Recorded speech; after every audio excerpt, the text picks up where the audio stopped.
É isso aí, gente. Estamos de volta, né? Bem rapidinho. Depois desse bate-papo bacana, né, com a nossa querida Maristela. Lembrando sempre, se você perdeu alguma das nossas entrevistas, vai lá no nosso canal do YouTube, se inscreve, né? Claro, deixa lá o teu e-mail, faz lá a tua inscrição. Tá aí o nosso canal, né? Fazendo a tua inscrição, você recebe a notificação na hora. Pintou um vídeo novo, você vai receber no teu e-mail, é só seguir o link, você não vai perder nada. E aí embaixo, né, pedir para o Rodrigo subir um pouquinho, você vai ver que está aí, ó, a playlist Jornal Diário na TV. E aí estão todas as nossas entrevistas, tá, gente? Os nossos convidados, as participações especiais, estão todas elas aí. Fique à vontade, tá vendo aí, ó?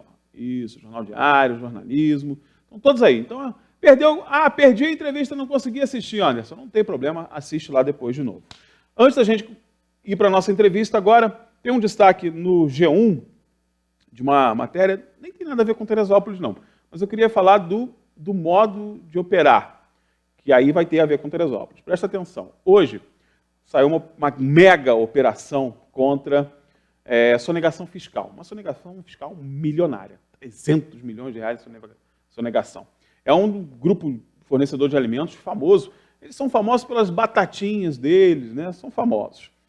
E aí, por que chama atenção esse esquema que foi desbaratado aí pelo Ministério Público Federal, pela Polícia Federal, né, e os órgãos competentes da área aí, e os empresários foram presos aqui no Rio de Janeiro, lá na Barra da Tijuca? Que é o modo de operar. Empresa de alimentos que atuava com laranjas para poder proporcionar essa sonegação fiscal. O tema laranja está muito em voga na cidade de Teresópolis, né? Os senhores devem saber por quê, inclusive, né? Não vamos entrar nos detalhes aqui, mas é crime da cadeia. Então, só para alertar o pessoal aí que gosta de usar laranja, né, para sonegar imposto, tem uma determinada arrecadação, divide a empresa dele em um monte de empresinha, né, para poder pagar um impostinho mais barato, ó, tá dando cadeia. Enfim, quem avisa, amigo é, né, professor? A gente diz que conselho, se fosse bom a gente vendia, né, mas tem uns que a gente gosta de dar de graça aí, sem problema. Professor, bom dia, seja muito bem-vindo. Bom dia, Anderson. E a gente falava no final da entrevista do Maristela que nós somos psicólogos frustrados, somos mesmo, né? Muito. Temos que admitir, realmente, é uma profissão maravilhosa. Mas hoje a gente vai falar de uma área, talvez, da área que mais tenha gerado polêmicas no atual governo, né, professor? É impressionante a quantidade de polêmica que a educação tem gerado no nosso país. Algumas polêmicas necessárias, outras nem tanto, mas a que a gente está trazendo hoje é uma que envolve a mudança na organização, né, do sistema público de educação e envolve aí um novo modelo, um modelo misto, né? Eu não entendi muito bem, professor, como é que é esse modelo? Mistura a questão militar com como é que é esse novo modelo proposto aí pelo governo? O MEC, essa semana passada, né, ele criou uma diretriz determinando que ele vai fazer investimentos maiores agora na educação básica. Que é uma discussão, na verdade, é uma discussão... Pegando o carona que você falou, há polêmicas e polêmicas, né? Sim. Uma polêmica técnica, ela é sempre relevante porque você traz luz para questões importantes. Polêmica ideológica, polêmica subjetiva, pessoal, familiar, é irrelevante. Essas não tem porquê, né, gente? Então, assim, de fato, uma área extremamente técnica, que é a área da educação, ficou envolvida com questões secundárias, a parte técnica, mas agora é uma polêmica que eu acho que vale a pena fazer um debate, independente de a gente concordar, discordar, esse é outro esquema. Mas, semana passada, o governo veio com essa diretriz, que já é uma diretriz na premissa polêmica, na execução não, mas e a gente pode falar disso. A premissa é equivocada no seguinte sentido: você, de fato, nós, brasileiros, investimos mais em educação superior, em termos de montante, né?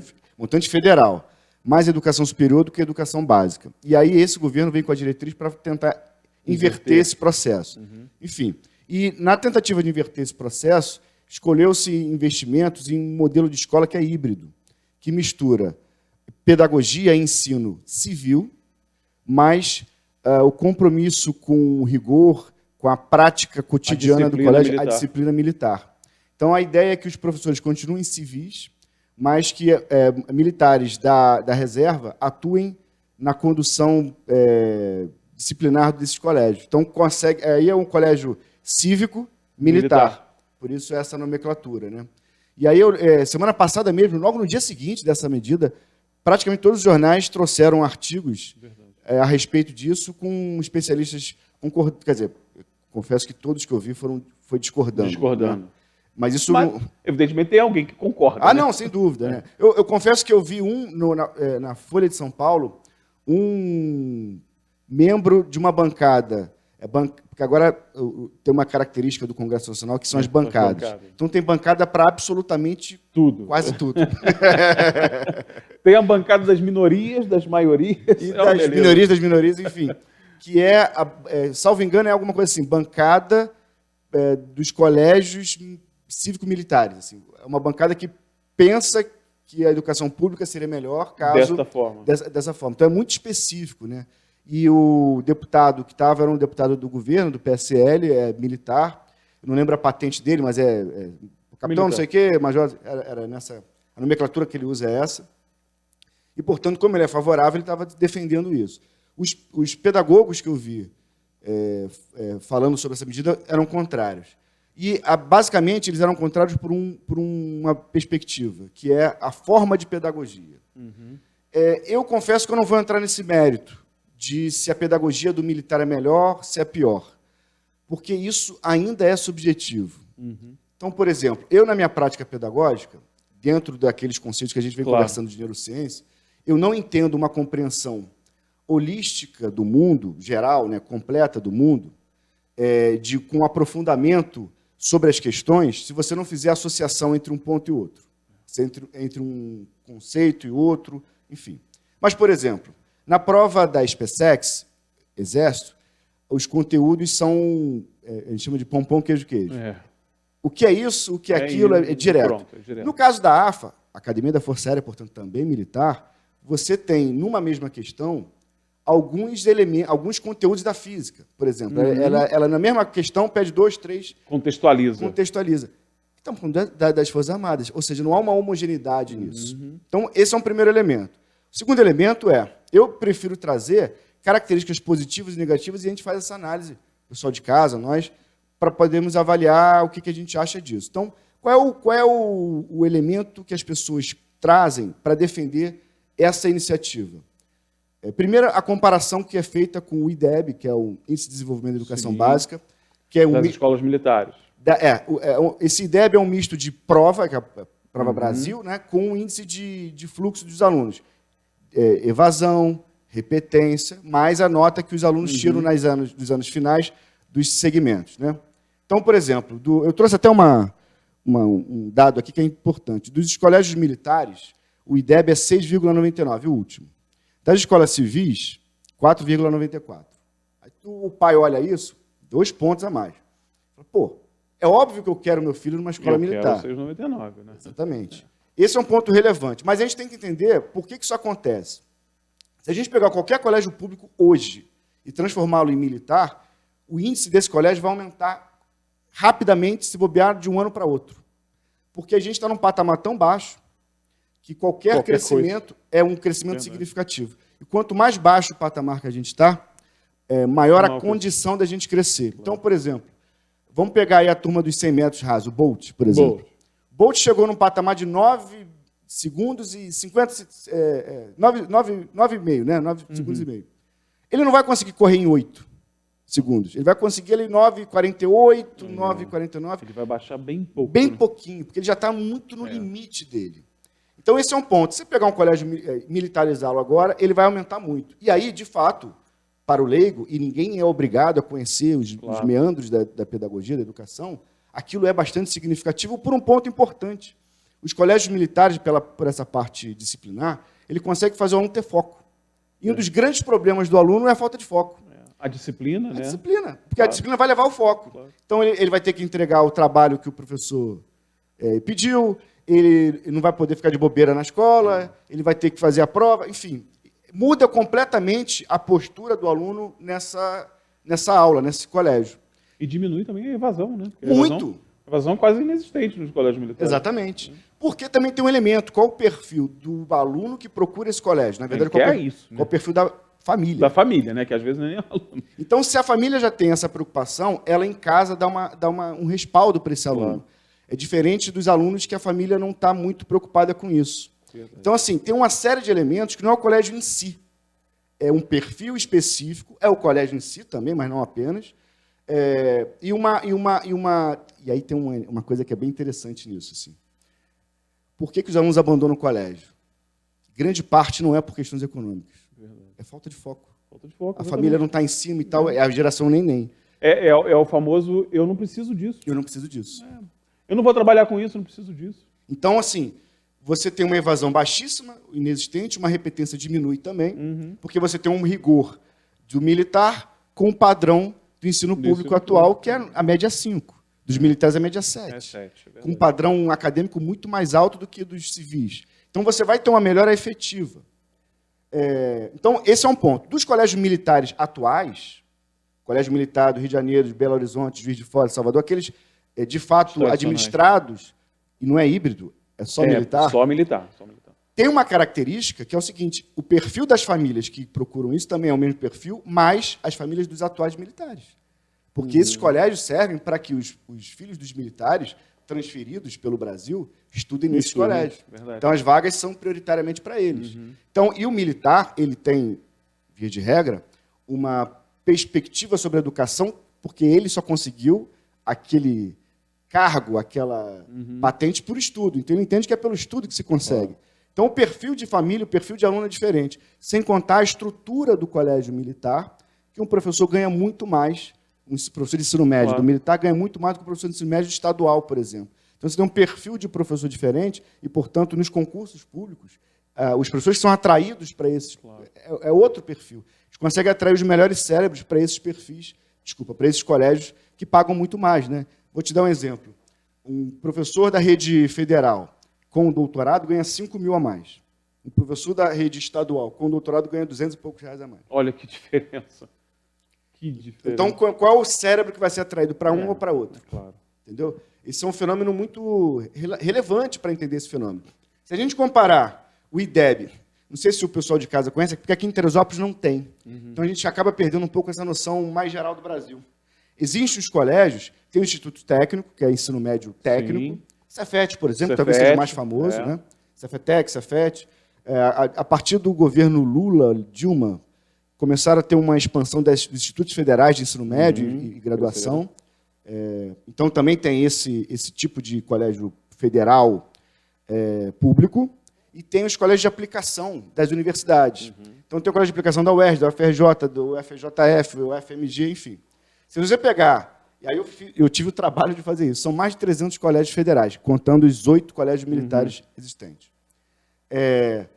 O IDEB deles, deixa eu só confirmar aqui, da UFMG, do Colégio de Aplicação da UFMG, é 7,70. 0,7 acima dos colégios militares. São federais, civis, não militares. E aí você começa a pensar o seguinte, então se o parâmetro é IDEB, então a gente tem que colocar um colégio público no estilo da aplicação e não dos militares. Quando eu falo isso, eu sou diretor de um curso paramilitar. Se tem uma coisa que eu acho importante e relevante, é o ensino militar. Claro. Ele é absolutamente de qualidade. Eu estou discutindo essa medida, porque um colégio cívico-militar é caro. Então, já que o recurso é escasso, qual foi o critério utilizado para a elaboração dessa política? Se for só o IDEB, há uma contestação aqui. Que os federais de aplicação têm um resultado melhor. Né? Se a gente pegar o Enem do ano passado, com o ranking que sai na Folha de São Paulo todo ano, que na verdade ele pega os microdados do INEP e joga joga planilha. Dos 300 de colégios federais, o mais bem colocado dos colégios militares, que é o de Minas Gerais, que é o de Belo Horizonte, ele está em 8º lugar, neste âmbito desses colégios. Aí eu peguei aqui, eu tive o trabalho de fazer isso, que é uma listinha muito rápida aqui, mas é importante os dados, porque ele dá concretude para a nossa análise. Né? Então, o de Belo Horizonte em 8º, de Juiz de Fora em 9º. O próximo, 25º. Depois, 26º, 28º, 37º, 39º, que é o do Rio de Janeiro, 42º, 43º de Porto Alegre. Depois, Brasília está em 82. Recife em 86 e Manaus 99. Ou seja, esse discurso acaba meio que se perdendo nesse sentido. E aí eu vou te fazer uma pergunta, professor, que é uma dúvida minha. A gente vive um momento de mudança de paradigma nas escolas também, né? estruturais, Sim. se pensa uma escola dinâmica, uma escola que trabalhe essa disciplina de forma até mais harmônica com a realidade desses alunos.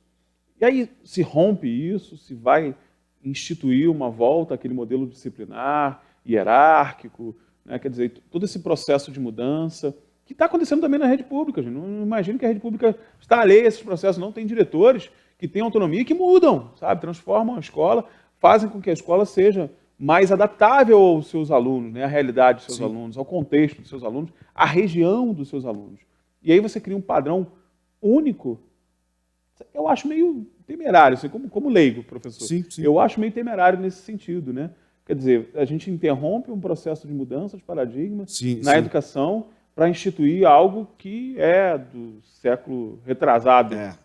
É porque a premissa que se tem é de que é a disciplina que está faltando. Ela também está faltando, mas não só a disciplina. Então, os números aqui são muito claros. Assim.